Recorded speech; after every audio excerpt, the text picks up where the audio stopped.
Yeah, the game kicks off. Again, a play 2 minutes in where their player without contact gets injured, which is unfortunate, horrible for him. But it also just kind of takes the steam out of the game. So it creates, for me, it just creates a little bit of a disjointed start right off the bat where everybody stops, the player's down. It's probably a significant injury. But nevertheless, it got going again. We created some good attacks, some good chances. I don't remember the chronological order of our chances relative to their goal, but we had some really good chances either to get up 1-0 or to equalize, one of the two. Vic has a great header from just a few yards out that ends up at the feet of the goalkeeper. A couple others that slipped by. And then, as would have it, Reynoso picks up the ball as he overloads wide like he does all game. And I just felt like the on-the-ball defending was just way too lax and soft, and we've seen this guy bury shots from outside the box on us too many times, and it's really the one thing we talk about all week is not allowing him to get back to his left foot when we have him out wide, gets back to his left foot, and of course, as it has it, he picks out the upper corner. So it's still a great shot, so you have to applaud him, but it's just too casual defensively against a player that is special and has a special left foot. So now we're down a goal.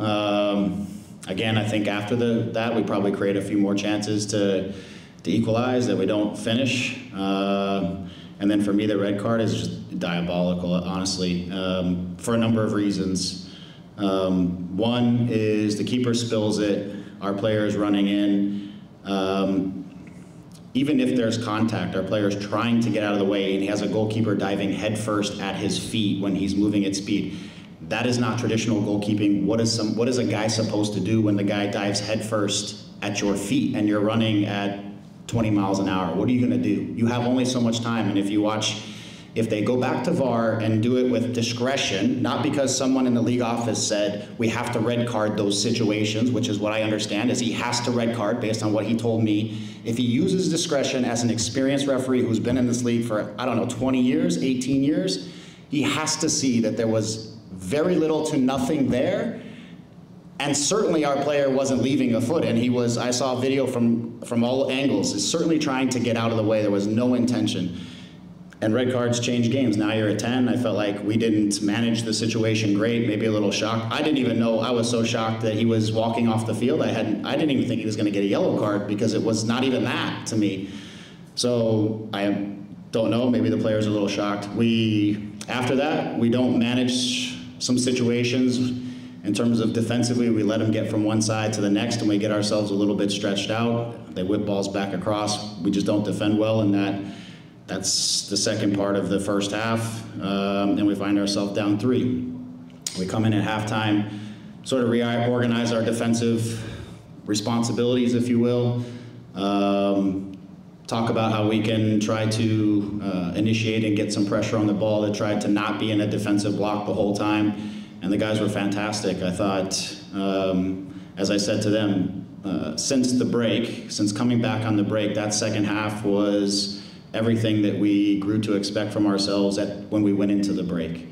And the one takeaway from this game is that sensation has to be present every time we step onto the field from minute 1, as it was in the games where we played our best soccer, because that was arguably some of our best soccer too, and down a man.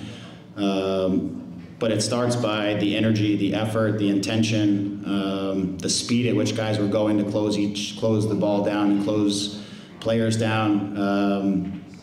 It set the tempo and the tone for us, and then I thought we had intention when we had the ball. It wasn't just passing the ball around because we knew we were numbered down, and we were a little bit more decisive in our attacks. To be fair to our guys, they created enough chances to get back into this game earlier than the 90th minute. So I was proud of the second half of the response. Disappointed in the situation. But sometimes that happens in the season, you have to deal with it. But unfortunately, our takeaway for today has to be that the commitment, the energy, the effort, even the guys that came in off the bench, I thought every guy who touched the field today had the right mentality as we got going into the second half and so on. As we've seen throughout the league, VAR is supposed to rectify maybe situations like this. The fact that it didn't give the head referee a second view at it, right? A chance to sort of maybe take a breath and look at it. What does that mean? So what I would ask to everyone is, does VAR even matter if the mandate says this? If that is in fact the case, which is what I was told from the fourth official, from everybody, is it's a mandate that this has to be a red card. So VAR is irrelevant in that situation. They don't even have a discretion, they don't have an opinion, they don't have any experience, it's irrelevant, it's a red card. Essentially that's what I was told, because there was no indication from them that they felt that it was clearly and obviously a red card or anything. It was, that's what we're supposed to do. I don't know how that happens, because I just don't know how every situation in soccer, I'm told, is different. So when I talk to the referees or I write and I give them a situation, you can't compare it to another situation because that situation is different, the context is different, you don't know all the details. Well, that's what the referee's for, is to be able to assess all those details. I just don't understand how that plays out. Right, and I'll be obviously asking those questions, and I hope I can get some clarity, because it's hard when guys are on the field and things happen. All 40 players plus the officials are there to play out the game as the game happens on the field, and that's what needs to happen. I don't know how it ended up differently. And with Costa at the end there, with the, I guess the double yellow for Minnesota and then the red card on Costa, extracurricular activities after the whistle, I guess. What do you take away from that? Have you seen any replays on any of that? I haven't seen it. I don't know exactly if it was the play itself right at the end, or if it was something beyond that. So because VAR was involved, I would guess it was probably more associated with the action that happened right at the end of the game. At the end of the day, we don't need to get ourselves in that situation. The game was over. We need to be prepared and be responsible and get to the next game. Eric, we talked in the offseason how the start of these games, you guys are a little lax somewhere from the start, from the open goal. It's still a process with this group to sort of get them? No, it's not a process. It's going to be accountability. Now, processes are done. It's accountability. We need 11 guys stepping on the field ready to compete from the first whistle. And if somebody fails to do that, they will come out and somebody else will come on. I think there's enough depth in our group now, enough competition in our group, and the guys know enough about what we're all trying to do. We've seen it now from our group on a number of occasions, and now it's for guys to be reliable and to step out on the field, and collectively, all of us, from myself to everybody, it's to step onto the field and do their job at the highest level of intensity, highest level of concentration and attention to detail. Not always will we perform perfectly. Some guys will make mistakes, things like that. But again, the level of intensity and the work and the concentration on the details that we talk about and work on through the week have to be present, because we can be a very, very good team when we do that, and we can be a very vulnerable team when we don't. And that's been too often. Your thoughts on Daniel Geary to start? Very, very. I'm proud of Daniel. It's his first start. He put in a wonderful shift against one of the more difficult players in the league to play against, because Reynoso is very, very clever about where he goes. Obviously, being next to Mark and having him back and having him in good physical fitness, Mark is helpful. But I thought Daniel had a very solid game and acquitted himself well on the day. And I could probably get into details, but I'd have to go back and watch. But I thought he put in a great shift. One last one here. Hi, Greg. How you doing? So Costa was returned to action today. Red card not included. How did you feel about his performance? I thought he looked like he was at a different speed than he has been all year. I thought he looked sharper. I thought physically he looked better. I've been saying that, since he's been. We took a couple steps back to try to work on some things with him in our medical department and some people to work on some deficiencies that were present. That were leading to some of the injuries, but also I felt just were hampering him in terms of the speed at which he was sometimes working on the field. I felt like he just physically wasn't looking right, and as we dove into that more, spoke with him, and put him in front of some specialists and different things. We identified some things that we certainly needed to attack and improve upon, which also would make him less vulnerable to some of these little hamstring issues and these little muscular things that he was having. So he's been working hard over the last 3-4 weeks to try to improve upon those things. And I thought he came on the field and he had a higher level of intensity, a higher level of speed. I thought there was more decisiveness in his actions. I think getting connected to the team now and continuing to build his relationships with guys on the field and playing at speed and understanding what he's going to do in certain moments and what other guys should be doing when he has the ball. Just some of those things have to continue to come off, but I appreciated his just the level of intensity he came on with to try to help impact the game and try to help the team to get something going on the field, and also to push his fitness. You know, what I asked him is, if you come on for 20 minutes, 30 minutes, I don't want you to take your foot off the gas. I just want you to give everything you have for those minutes, and if that's how fit you are, then that's fine. Then next time we'll go 40 minutes and just push yourself as hard as you can for 40, and we'll just keep building. But I don't want him managing himself through stretches of games. I want him just to put it all out on the field, and we'll build his fitness up, his match fitness, one game at a time if that's what we have to do. So I thought he came on and at least put on a solid shift. Hey, Greg, one more. Yep. I know we've talked about, the transfer windows open up, 1 player, 2 players. Do you think you need more than that? I don't, actually. I don't. I think, and I don't think realistically, I don't know that we could even accomplish much more than that. So for me, a couple players I think will make one player, I think in particular, can make a hefty impact on our group. I think a couple players could make a big impact. The other thing we need to get the guys that we have, getting Douglas to maximum speed and getting him out there contributing will be helpful. If we can get him working consistently and able to perform game after game, it will be like a new signing, because he wasn't able to impact many of the games up to, in the early part of the season, because he just was stop-start so much. It was difficult. So I think getting him back on the right track, I think getting our guys consistent. Look at this, in this window since we come back from the break, Markey has been sideways with the issues he was dealing with. Ryan injured himself before the Sacramento game and just plowed through it, but he hasn't. Yesterday was the first day he's trained in 3 weeks.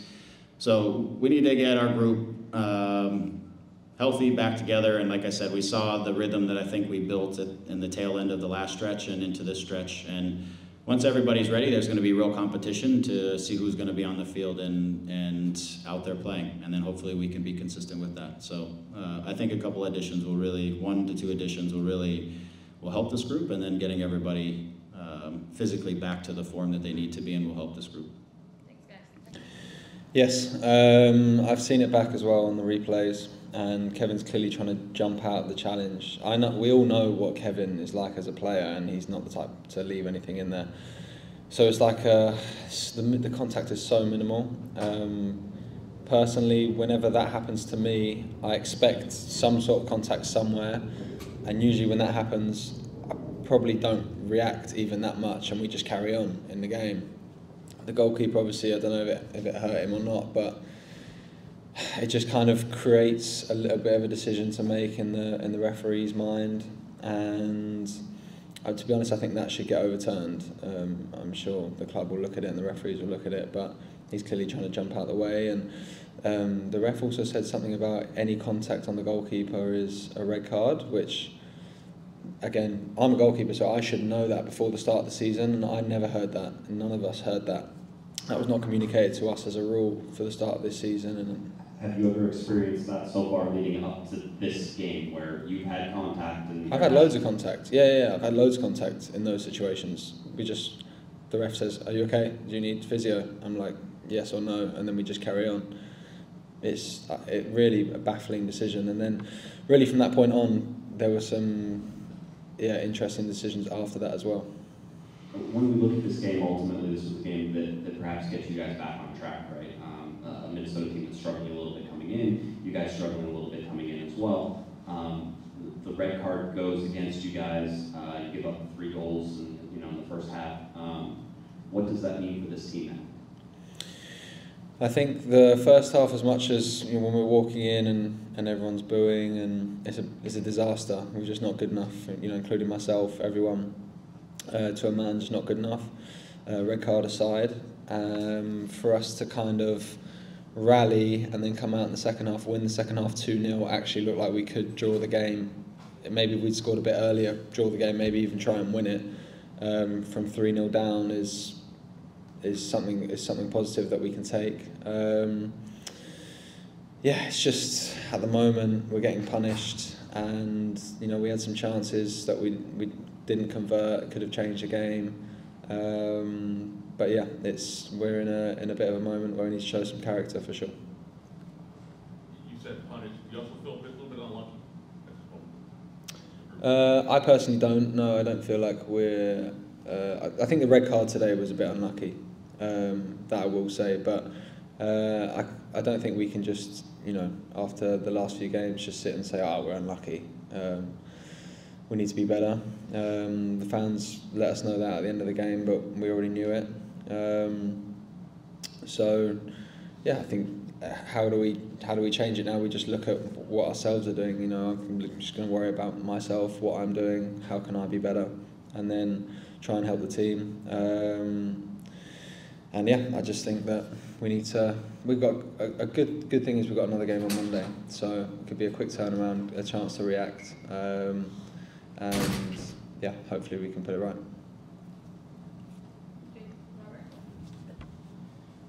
Jonathan, what do you feel like galvanized the team in the second half to have you guys find 2 goals? I don't know, it's a bit of a theme for us where sometimes maybe if we go down a goal or 2, suddenly then we start really fighting and playing, and really we should be doing that from the first whistle. And I don't know what it is about the start of games for us, but we need to find that intensity from the first whistle in the first half. It's something we've talked about as well. When we go 1-0 down, can we stop the tide of the game and can we turn it around? There's probably not been enough times over the 18 months, even last season, where we go 1 goal down, turn it around. So the fact that, to be fair, the fact that we reacted like we did in the second half actually is it was a big positive for us to take, because we had that feeling and that intensity. We left the field with that, and hopefully we can just take that into the next game now as the standard. That's what my next question was. Why is Greg has talked about it, the start of the game, you guys are either, you feel you guys come out laxed or just off the pedal a little bit? I wish I had an answer, because we talk about it, we train well, we go into the game, I can tell everyone's really up for it and everyone's minds are in the right place, and then just small but important things happen in the game, and then bang, we find ourselves maybe a goal down, and it's hard to explain or find like a clear reason. If you're in a situation like that and you don't have an answer for something specific like that, the only thing you can do is just train harder, train more, don't let it affect you. I mean, that is really the only answer we can do. And now we've got 3-4 days before the next game where it's just about getting our heads down, training, working hard, so that we know that when we do go out on the pitch, whatever happens in the result, we know, right, okay, we've trained 3-4 days brilliantly before the game, we've left everything out there in the game, and then, okay, if we're unlucky, but most of the time if you play well and you have that standard, then you'll win the game. I was gonna ask about just Douglas Costa and him coming on. How positive is it to see him have that effect on the game, since he's been missing so many games? Yeah, it's a big positive for us. We need our DPs. DPs help you win games. So the longer we can get him on the field, the better for us. We know that it affects the opposition as well. You know, if we have a DP that's really strong and can win you games out of nothing, then kind of changes the dynamic of the game. I also thought Efra, when he came on, was brilliant and helped change the game too at half time. So I think Douglas in the last couple of days in training as well has looked so sharp and has been working really hard, and he's a good guy as well. So if we can get him firing and get him scaring the opposition, then it kind of gives us a whole new dynamic.